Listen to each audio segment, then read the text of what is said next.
This year we have traveled to so many places.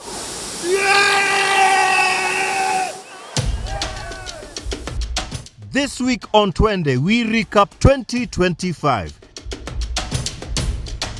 Tusiachwe. Ndoko kambua kameanza kuanguka.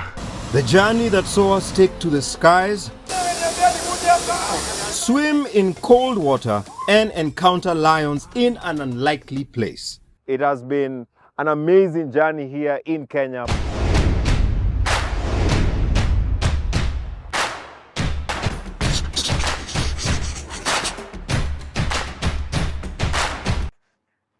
Ukiangalia hivi, you can imagine what it looked like back in the day. It was a full forest, but also people need to live. Lakini bado we need our forest, so it has to be a balance. We have to protect our forest, and some forests need more protection than others. For example, Kakamega is the only remnant of the Congolian forest here in Kenya. Hakuna pengine pako na hiyo forest, na lazima protect. So we had to go there. And I want to take this opportunity to appreciate one legend, Trufena Modhoni. Asante sana for reminding us that we need to have a relationship with nature. Welcome to Kakamega town. Hey. Watu wameenda mbele. Manze, dual carriageway, traffic, cheki bana, mabiashara. Wow. Ma supermarket, ma mall, manini, population ndio hiyo imejaa. This is not the best way to experience the forest. If you are coming to the forest, walk, tembea, experience it. Hizi falls ziko wapi? Okay, I know I saw some signs pale lakini hapa sioni. So what do you do? Sasa hapa you have to use your different senses. Masikio. This way. And we go. Welcome to Isuka Falls. Isuka Falls. Isuhu Falls.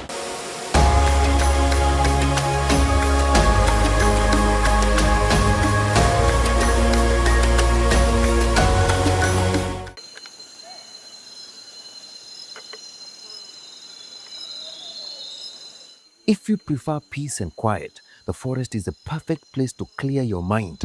Hapa, hata ukiwa na mawazo ya kusumbua, yanapungua ama kuisha kabisa.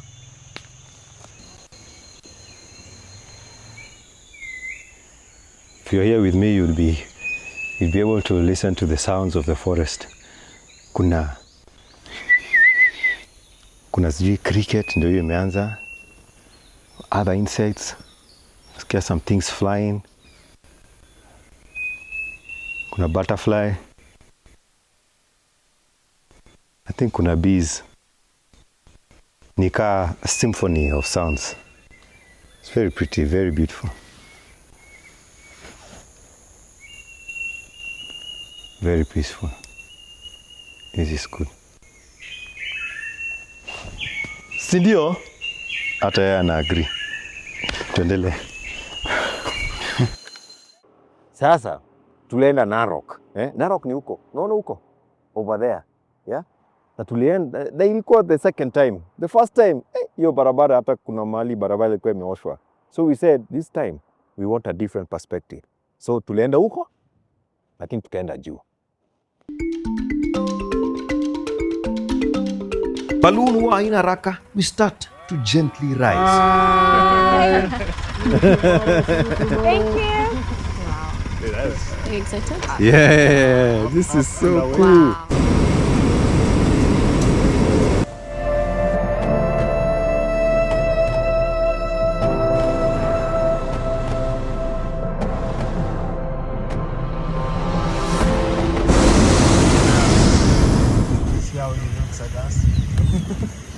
At the moment, we are about only 350 feet from the ground.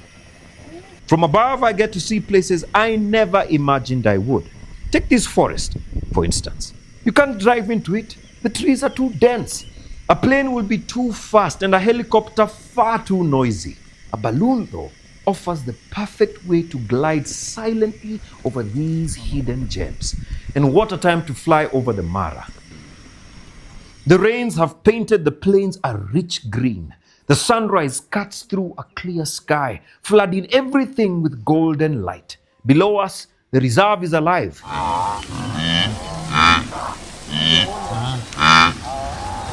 And now the great visitors, thousands of wildebeest and zebra arriving on their long migration.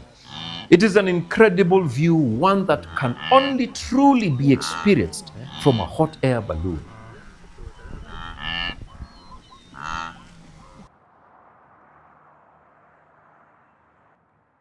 Where are my manners? This is the Great Rift Valley. It's quite extensive. Inatoka sijui wapi, inafika hadi wapi. Lakini hapa Kenya, I want to tell you something special. Unaona huko, pale, ule mlima pale, Mount Longonot. It's the highest peak in the Rift Valley that's in Kenya. Na huku kwingine ni Suswa, which is 2,300 meters above sea level. But Longonot is above 2,700 meters above sea level. And in fact, in Kenya, we have some of the highest peaks in the whole of Africa. And so, as Twende, tukasema, tunaenda kuguza mlima.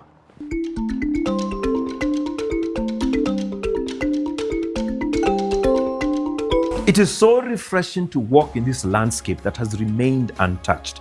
With all the noise, pollution, and chaos out there, it feels so good to be in this national park. Yani hapa ni Kenya. Kuna zingine ukipanda mlima, you start questioning your life decisions. Nini nafanya hapa? Nani sasa alinituma hapa? Manze, lakini tumefika. Hata ndio hao watu. We have been welcomed.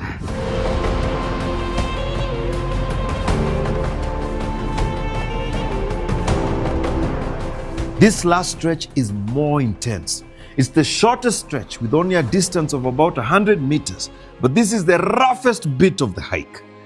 Hapa ni kama mlima ulikuwa unakuambia panda juu, hapa kuna otherwise.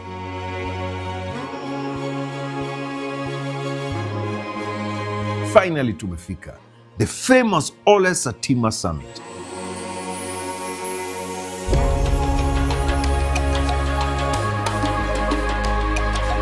Sasa hii ndio rooftop ya Aberdares, the third highest peak in Kenya. Na hapa ndio roho ikatulia, unasikia tu we. Mountain weather is so unpredictable. Just a few minutes ago, the clearance you could see up to 2 to 3 kilometers ahead. Now, seeing 100 meters ahead is difficult. It feels like we are in a totally different mountain or hill. But hiyo ndio adventure, ama unaonaje? Sasa, tukaenda Mount Kenya Trail Series. Wow, it was amazing. Tukafanya rafting, tukaogelea kwa maji baridi, alafu encounter stranger things.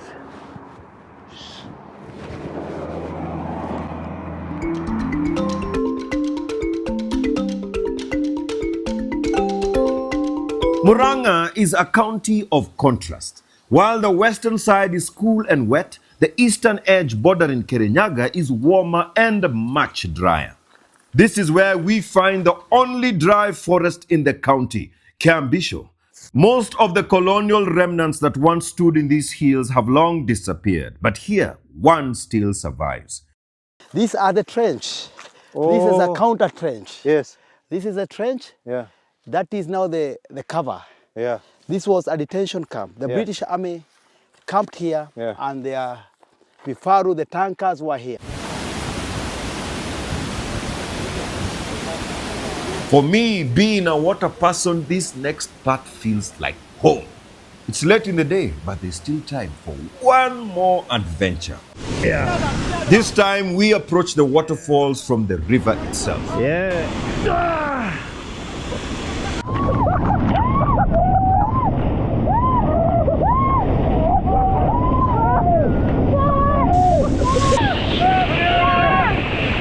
It's the perfect way to wind down the day.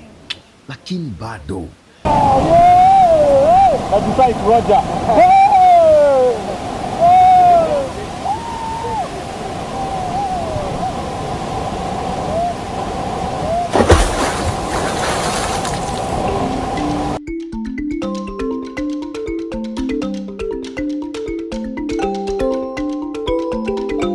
As we climb towards Kemunye, the scenery shifts. The flat lowlands give way to rolling green hills, and soon tea plantations spread across the high altitude slopes. The road up to the mountain is smooth and in good condition, making the ascent even more rewarding. Ni vizuri kuhike in groups, ndio spread risk. Ndovu ikitokea ukiwa peke yako, it's 90% chance utamalizwa. But at least ukiwa kwa group, najua the chances of surviving just increase by a few tens of percentages.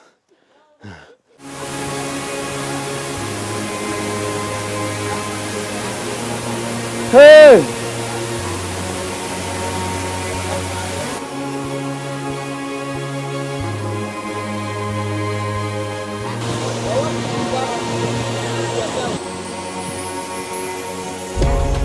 This is one of the most challenging swims I've ever attempted.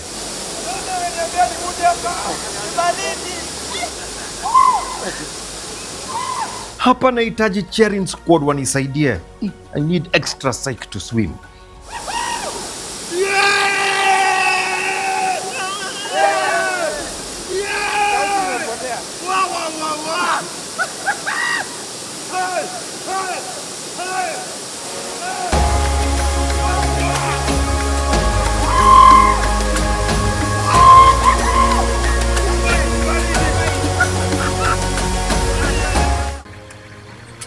It is day 3 of the magical Kenya Mount Kenya Trail series, and today we are leaving Chuka, which is 1,452 meters above sea level. Na tunaenda moja kwa moja up 2,000 meters to our destination in Mount Kenya.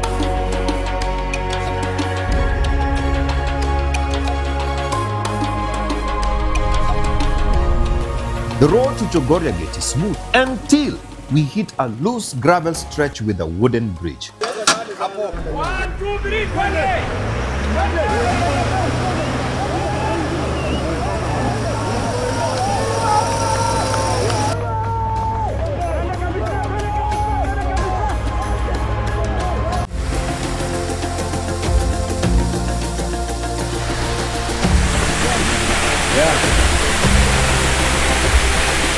You remember these ones? To all the Twende faithfuls, mnakumbuka hii, si ndio? And we are back. This hike will test your legs, your lungs, and your patience. But at the end, trust me, it's worth every step. Nithi Falls, a 40-meter drop of sheer beauty, the kind of sight that makes you forget how much your knees were complaining just a few minutes ago. To swim or not to swim? That is the question. The cyclists arrived first. It is safe to say that there's no other place in Kenya where you can cycle at an altitude of 3,500 meters above sea level, and then also next to a lake.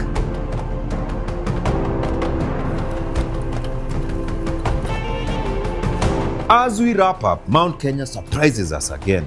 Just like Abadeas gave us an elephant, here tunapatana na Ngatunyi. Ngatunyi is Kimeru for lions. Kwa sababu there are two lions ahead of us. Look, there's this lion coming. Just wait. Lions are found in the plains, so it is very strange to see these 3 adult males at this high altitude in the forest. Whatever, wow.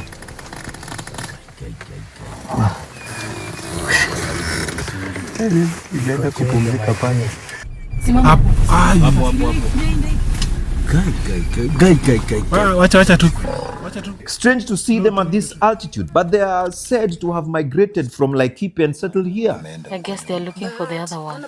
Trying to keep our heads on swivel. Because I mean, this is their territory. Tuko hapa, they're just there, they're chilling. Wametoka pale, wakakuja nyuma yetu. I guess even for them, this is much safer. Or it's a more strategic position to be in. But there's another lion. 3 male lions.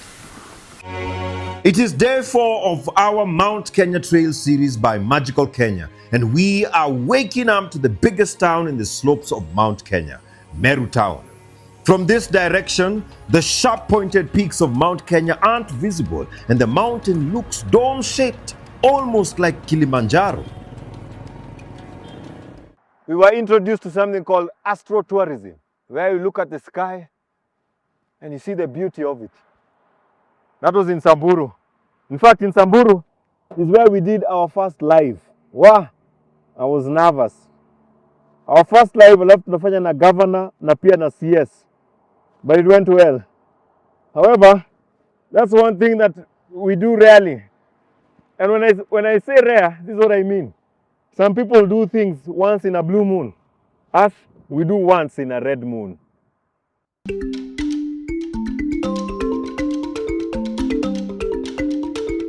Interestingly, on the map, Meru County is only 16 kilometers away from Samburu County, from Garemara to Archer's Post.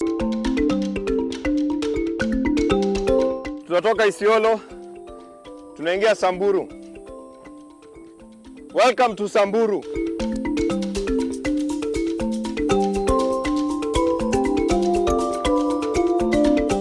The first town that welcomes you to Samburu is Archer's Post, right on the banks of the Ewaso. There may not be many recreational spots here, but that does not mean people don't know how to have fun. This, we usually call it Ewaso Nyiro North, but we were corrected.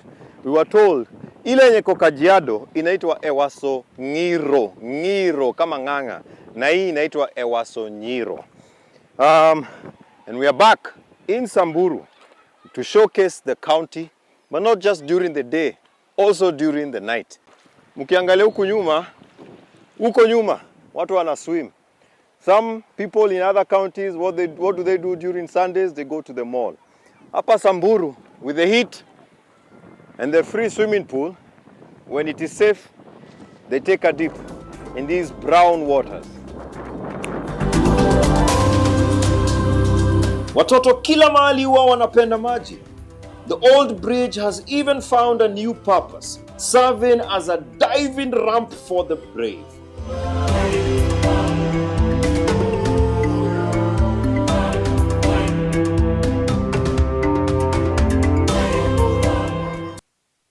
Here in the open Samburu skies, far from the city lights, the night puts on a show of its own. As the Earth's shadow moved across the moon, it slowly turned from bright white to a deep glowing red.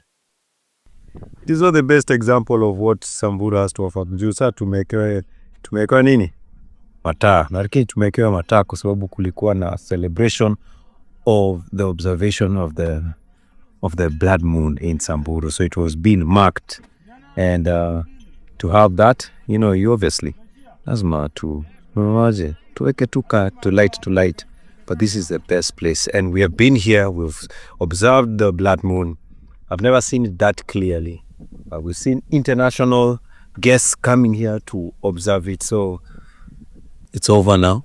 Mata nabo ejogo nyajogo kapana ngare twende mbele kapana ngare twende mbele.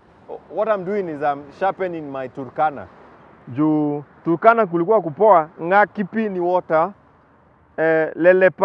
lelepa kumeja, ejogonoi, ejogonoi, asante, ekisholo, Turkana pilo, akinei, goat. Na hii show ni the goat kwa travel. Juu tulifika Suguta na tulioneshwa mambo Suguta. But I remember there's a line that Gishira wrote. He said, Suguta is unforgiving, but if you dare to go there, it will reward you. Kitambo ungechukua karibu siku mzima kutoka Nyahururu mpaka Maralal. Lakini siku hizi, it is about 2 hours, whether it is the dry or wet season. There are 2 routes to Baragoi.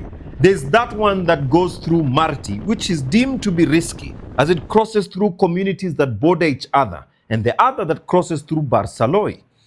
We heed Lekupe's advice and use the Maralal, Opiroi, Barsaloi, Soyan route. One of the best sceneries on this road is just before you start to descend to the center of Opiroi. For those who fear descending to the valley below, this viewpoint is less than 20 kilometers from Maralal and is easily accessible even with a small car. From here, you can stand and gaze at the good land, hata kama utaenda. Behind me is one of the most beautiful views that I've ever seen. This one makes me feel small kwa sababu ndio ile barabara yenye tutafuata. There's something about this place and getting to this place that makes it special. It's not just what I'm seeing, but even everything that we have gone through so that we can get to this view. Now, we're actually not going to stop because we are running out of time.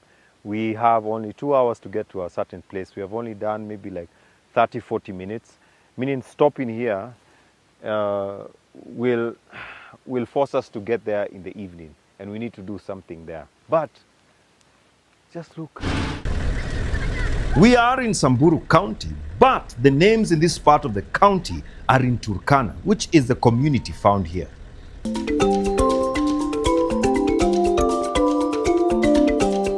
We go over the Ngapong Hills, named after the dominant tree in the area, the apo. Kwa kizungu inaitwa candelabra tree. Na hii ilikuwa nyumba ya kuishi ama hii ilikuwa ni nyumba personal kama ya msheni tu. Father. Na hii nyumba hii hapa pale aka kanyumba ilikuwa ni hiyo ni shule. Ni shule? Hiyo ni shule. Hadi sasa hizi? Hapana.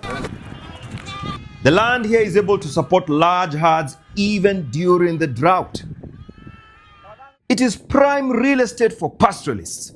Hii ndio mnaita ardhi maguta ya wafugaji.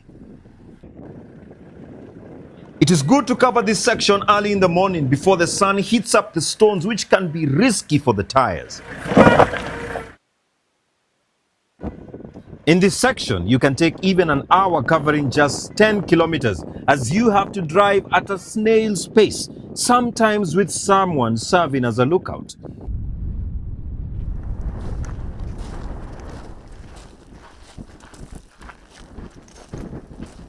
Most people think that Turkana kila mahali nikaa kuna vita. But it's just like Nairobi. Nairobi, sometimes pande moja watu wanapigana na pande nyingine watu tu wanaenda home tu. So, here we are.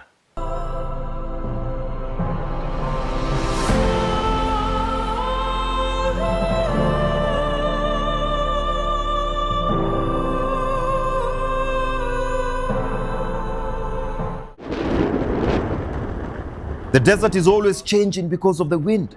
It keeps shifting every grain. Even while we are here, there is a restructuring taking place.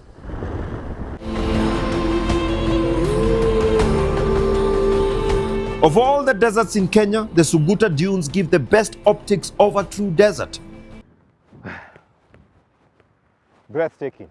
You know, kitu nimejua about Kenya, with these 4 years that we've been traveling, whatever it is that you want, whatever your travel needs are, kama unataka kusafiri safaration, utaipata. Kama unataka starehe, baby girl, utaipata. If you want something that is close, something that is far, something that is medium, all of it, that cocktail that you want, you can find it here in Kenya. And in abundance, and it will surprise you. I've traveled outside the country, and I thank God, nimeweza travel and we came back. But I can't compare outside to what we have here. I'd even go as far as saying that, najua tumekuwa tukiongea juu ya Singapore na Malaysia. We even have the potential of surpassing them. All we need to do is be good custodians of what God has given us. And make sure the next generation waipate. So, to all of you, I hope you have a lovely holiday. I hope you have a beautiful new year. And the adventure will continue.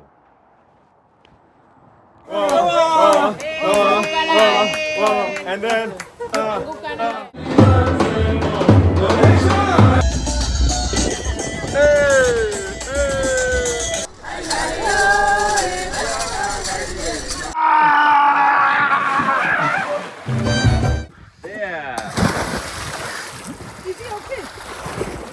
Okay,